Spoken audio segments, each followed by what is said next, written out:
Ko'pchilik lije trenajyordan foydalanadi, yaxshi ko'rib ishlatishadi, lekin qaysi bir qanaqaligini, qaysi biridan ko'proq effekt olish bo'lishini bilishmaydi. Sababi bu lije trenajyorda ham o'zini har xili bor.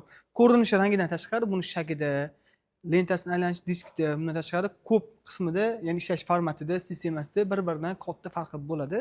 Buni sizlar bilan ketma-ket va bittama-bitta ko'rib chiqamiz. Lije trenajyor tanlashda birinchi ahamiyat berish kerak bo'lgan narsasi vazn ko'tarishi, undan keyin shagi va 3-o'rinda dizayni qulayligi hisoblanadi.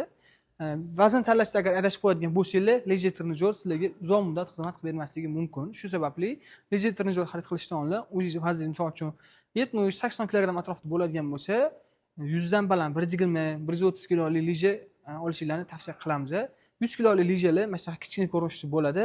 80 kilo ham kichkina vazn emas. Baribir ishlatganda odam o'zini vesidan ortiqcha ko'proq ves tushuni hisobiga lijani biomexanikasi, ya'ni tuzilishi qanchadir qismiga qiyshaysa, o'sha disk qolipidan ko'chib ketishi mumkin. Mana mexanizmi o'sha tez ishdan chiqadi.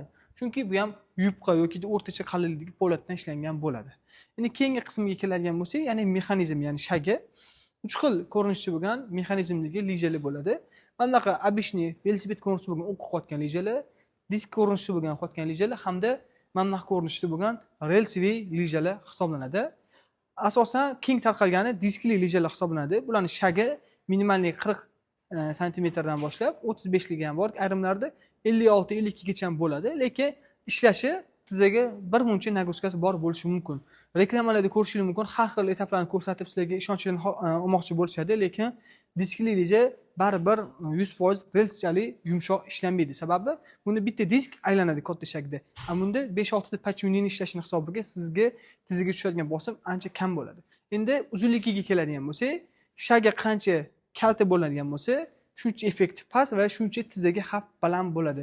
Biz tavsiya qilgan bo'lardik, uy sharoitida ishlash uchun lije trenajyor xarid qiladigan bo'lsanglar, 40-43 dan baland, agar imkoni bo'lsa 50 atrofida bo'lgan shagli lija xarid qilishni tavsiya qilib qo'ygan bo'lardik. Bu qismimizda ko'rishingiz mumkin. Asosan kichkina shagli lijadan boshlab turib 43 gacha bo'lgan versiyalarimiz joylashgan. Asosan biz ko'pchilik tavsiya qiladiganimiz 50-52 shagli lijalarimiz bu qismimizda joylashgan. Ularni ham bitta ko'rsatib o'tamiz. Mana ko'rishingiz mumkin. Y6 lije trenajyorimiz. Bu trenajyorimizning shagi ancha uzun bo'ladi. Shag deyapman, imенно qaysi qismini tushunilyapti deb ko'pchilik o'zi o'ylayotgan bo'lishi mumkin. Asosiy tushunilayotgan narsa mana bunchasi. Ya'ni mana shu shagi bo'ladi. Bu qancha kalta bo'ladigan bo'lsa, harakat shuncha qisqa va shuncha kam effekt olsanglar bo'ladi. Bu qancha uzun bo'ladigan bo'lsa, ko'proq effekt olasizlar. Balandroqga oyoq ishlaydi. Bo'g'imlar, muskullar ko'proq harakat qilish hisobiga ham sog'lig'ingizga ziyon bo'lmaydi, ham effektni yaxshi olasiz. Sizlar ham shunaqa trenajyor tanlashda qiynalayotgan bo'lsanglar, bemalol pastda nomer qoldirib qo'yamiz. Operatorlar bilan bog'lanib, ekspertlardan ma'lumot olsangiz bo'ladi. Agar Toshkent shahrida bo'ladigan bo'lsa yoki vaqtingiz bo'ladigan bo'lsa, bizning showroomga kelib, mutaxassis bilan maslahat qilib, o'zingiz bemalol kelib, foydalanib ko'rib, sifatini ko'rib, xarid qilib olib ketsanglar bo'ladi.